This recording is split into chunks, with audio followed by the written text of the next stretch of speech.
Hello everyone, स्वागत है आपका आपके अपने प्यारे से यूट्यूब चैनल लर्न विद ओजस्वी अकेडमी पर। हम लोग कवर कर रहे थे ट्रांसफॉर्मेशन को, और ट्रांसफॉर्मेशन में जो आपका टॉपिक था वो आपका हम टॉपिक कवर कर रहे थे रिमूवल ऑफ टू, है ना। रिमूवल ऑफ टू की बात करें तो कल हमने कुछ ऐसे सेंटेंसेस को डिस्क्राइब किया था जिनमें सिर्फ और सिर्फ एडवर्ब टू यानी कि टू का इस्तेमाल होता है और उसके बाद में कोई ना कोई एडजेक्टिव दिया गया हो। ठीक है, आज अगर हम बात करेंगे तो कुछ अलग टाइप के क्वेश्चंस हैं जो ऐसे भी पेपर में कई बार क्वेश्चन देखने को मिलते हैं। तो आखिर क्या तरीका है उनको ट्रांसफॉर्म करने का, ऐसे सेंटेंसेस को हम किस तरीके से ट्रांसफॉर्म करते हैं। ठीक है, तो देखिए समझते हैं। यहाँ पर लिखा हुआ है the tree is too high for me to climb. देखिए यहाँ पे फॉर्मेशन में क्या चेंज हुआ है, यहाँ पर फॉर मी दे दिया है। अगर हम इधर की बात करें तो ट्री है और इधर क्या है, फॉर मी है।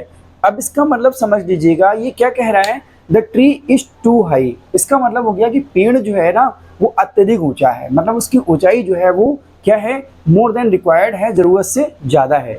फॉर मी टू क्लाइंब, अभी किसके लिए कह रहा है भाई, यानी कि फॉर मी मतलब मेरे लिए, टू क्लाइंब चढ़ने के लिए, यानी कि कह रहा है कि भाई मेरे चढ़ने के लिए क्या है, इसकी जो ऊंचाई है जो वो क्या है, वो अत्यधिक ऊंची है, ज्यादा ऊंची है। ठीक है, तो अब हम क्या करेंगे ऐसे में, तो इतना तो आपको पता ही होगा अब तक कि इतना जो सीख चुके हो आप, the tree is so high that, यहां तक तो आप समझ ही चुके होंगे कि इस टू को हम रिमूव कर देते हैं और इसकी जगह पे सो लगाते हैं और यहाँ पर दैट से कनेक्ट कर देते हैं।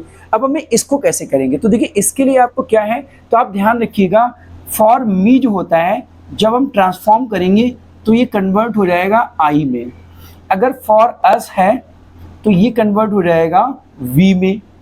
अगर फॉर देम है तो ये कन्वर्ट हो जाएगा दे में, है ना। और अगर फॉर हर है तो ये कन्वर्ट हो जाएगा शी में।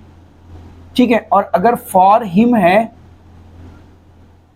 तो ये कन्वर्ट हो जाएगा ही में। ठीक है, तो इनको आप ध्यान रखिए, इन कन्वर्जन को जहां पर भी ये आएंगे इनको इस तरीके से ट्रांसफॉर्म कर दिया जाएगा।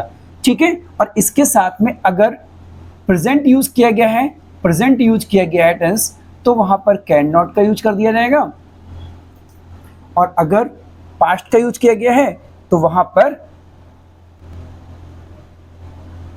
कुड नॉट का यूज कर दिया जाएगा। ठीक है, तो देखिए क्या हो जाएगा, the tree is so high that, अब इस फॉर मी की जगह पे क्या ट्रांसफॉर्म कर देंगे, दैट आई टू को हटा देंगे, है ना, कैन नॉट क्लाइंब। ठीक है, कैन नॉट क्लाइंब। ठीक, उसके बाद नेक्स्ट क्वेश्चन की बात करें तो यहां पर दिया the box is too heavy for me to lift. इसका मतलब ये हो गया कि ये बॉक्स जो है ना वो अत्यधिक भारी है, किस लिए, टू लिफ्ट उठाने के लिए, है ना, कि भाई उसे उठाया नहीं जा सकता, इतना भारी है। तो इसको कैसे बनाएंगे, द बॉक्स इज, टू को रिमूव कर देंगे, सो लगा देंगे, हैवी दैट, है ना, फॉर मी को क्या करेंगे, रिमूव कर देंगे जैसे इसमें हमने रिमूव किया था, और इसके प्लेस पे क्या ले आएंगे, आई कैन नॉट लिफ्ट। ठीक है, नेक्स्ट क्वेश्चन की बात करें, it was too difficult for them to solve the question. क्या कह रहे हैं कि भैया इट वॉज टू डिफिकल्ट, ये अत्यधिक कठिन था, ये अत्यधिक कठिन था, फॉर देम उनके लिए, क्या, टू सॉल्व द क्वेश्चन, मतलब प्रश्न को हल करना, प्रश्न को हल करना उनके लिए जो है वो अत्यधिक कठिन था। ठीक है, अब यहां पर बात कीजिएगा, बात जरा ध्यान दीजिएगा इस बात पर कि इट वॉज टू डिफिकल्ट, ये अत्यधिक कठिन था। भाई किस चीज की बात हो रही है, अत्यधिक कठिन होने की, क्वेश्चन की बात हो रही है। जैसे आप यहाँ क्वेश्चन करोगे कि ये जो इट है आखिर इसका प्लेस क्या है, तो आपके सामने तुरंत रिप्लाई आएगा ये क्वेश्चन, कि भाई किस चीज की कठिन की बात हो रही है, तो क्वेश्चन की बात हो रही है। तो अब जब हम इसको बनाएंगे, ट्रांसफॉर्म करेंगे, तो यहाँ पर सब्जेक्ट के रूप में क्या लिख लेंगे, द क्वेश्चन को लिख लेंगे। ठीक है, तो क्या हो जाएगा, the question was so difficult, the question was so difficult that, अब देखिए फॉर देम है यहां पर, इस फॉर देम को क्या करेंगे, रिप्लेस कर देंगे किससे, दे से। दे टू को रिमूव करके क्या लगा देंगे, कुड नॉट, क्योंकि यहां पे क्या दिया गया है, वाज दिया गया है, और जब पास्ट होगा तो हम क्या यूज करेंगे, कुड का यूज करेंगे। तो कुड नॉट सॉल्व, ठीक है ना।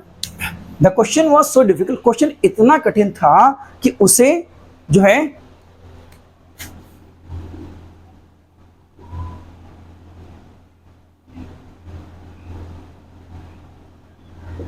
वे जो है सॉल्व नहीं कर सकते थे, ठीक है। क्वेश्चन इतना कठिन था कि वे सॉल्व नहीं कर सकते थे, ठीक। अगर हम नेक्स्ट क्वेश्चन की बात करें तो ये है, it was too difficult for her to solve the problem. Same pattern है, सेम तरीका है, इसको भी हम ऐसे ही लिखेंगे, the problem was so difficult, too को रिमूव किया, क्या लगा दिया, सो, इस टू को रिमूव किया, सो लगा दिया, फॉर हर को रिप्लेस करेंगे यहां पर, और उसकी जगह पे क्या लिख देंगे, शी कैन नॉट, वाज है यहां पर, वाज है तो हम क्या लगाएंगे भाई, कुड नॉट लगाएंगे। Solve, they could not, she could not solve, problem was so difficult she could not solve, मतलब कि जो है प्रॉब्लम जो है वो इतनी डिफिकल्ट थी कि उसे हल नहीं कर सकते थे, ठीक है। उसके बाद नेक्स्ट क्वेश्चन की बात करें तो he is too slow for a racer. देखिए यहाँ पर पैटर्न बदल गया, अब पैटर्न क्या आ गया, अब यहाँ पर फॉर मी या फॉर हिम यूज ही नहीं किया, मतलब मी या हिम यूज ही नहीं किया है ना। तो जो मीनिंग दे देगा के लिए, है ना।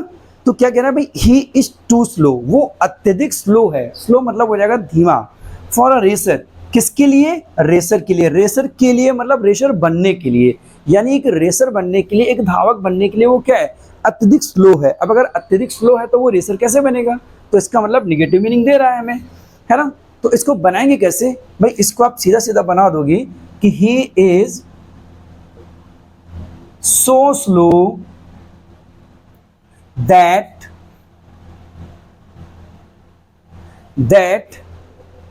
ही कैन नॉट बी, इस कंडीशन में हम क्या यूज कर लेंगे, कैन नॉट बी का यूज कर लें, ही can not be a racer,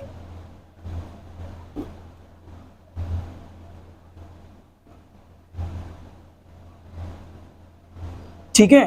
वे कह रहे हैं कि वो इतना स्लो है कि उसे क्या नहीं किया जा सकता है, एक रेसर नहीं बनाया जा सकता है, राइट। फिर बात करें he is too weak for a speaker, तो ये क्या हो जाएगा, ये भी हो जाएगा, कह रहा है भाई ही इज टू वीक, वो अत्यधिक कमजोर है।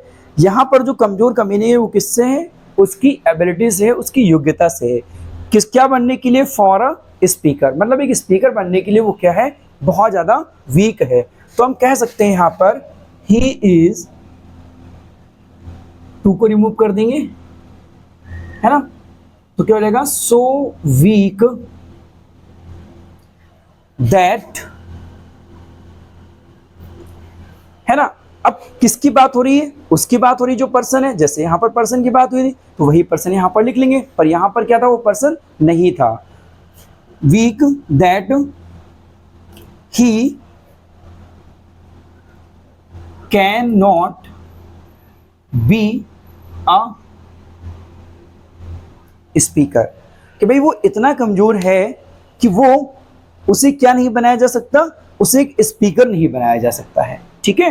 वो इतना कमजोर है कि उसे स्पीकर नहीं बनाया जा सकता है, ठीक है। तो अगर कोई भी इस फॉर्मेट में होगा आपका sentence, for a dot dot dot, क्या बनने के लिए, ठीक है, तो उस वाली कंडीशन में हम क्या करेंगे, कैन नॉट बी या फिर कुड नॉट बी का इस्तेमाल किया जाएगा, ठीक है। तो I hope this is clear to all of you. उम्मीद करते हैं आपको ये कॉन्सेप्ट समझ में आ गया होगा, है ना। और चाहे तो आप इसका स्क्रीनशॉट ले लीजिए, अदरवाइज इसकी फोटो क्लिक करके मैं आपको टेलीग्राम चैनल जो ओजस्वी एकेडमी है आप उसको ज्वाइन कर लीजिएगा। ओजस्वी एकेडमी टेलीग्राम चैनल है,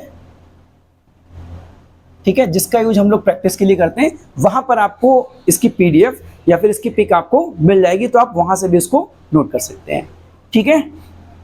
बाकी लाइक और शेयर करना तो आपका काम है, और सब्सक्राइब अगर चैनल को नहीं किया है तो प्लीज़ सब्सक्राइब कर लीजिएगा। मिलते हैं नेक्स्ट लेक्चर में, तब तक के लिए थैंक्स फॉर वॉचिंग।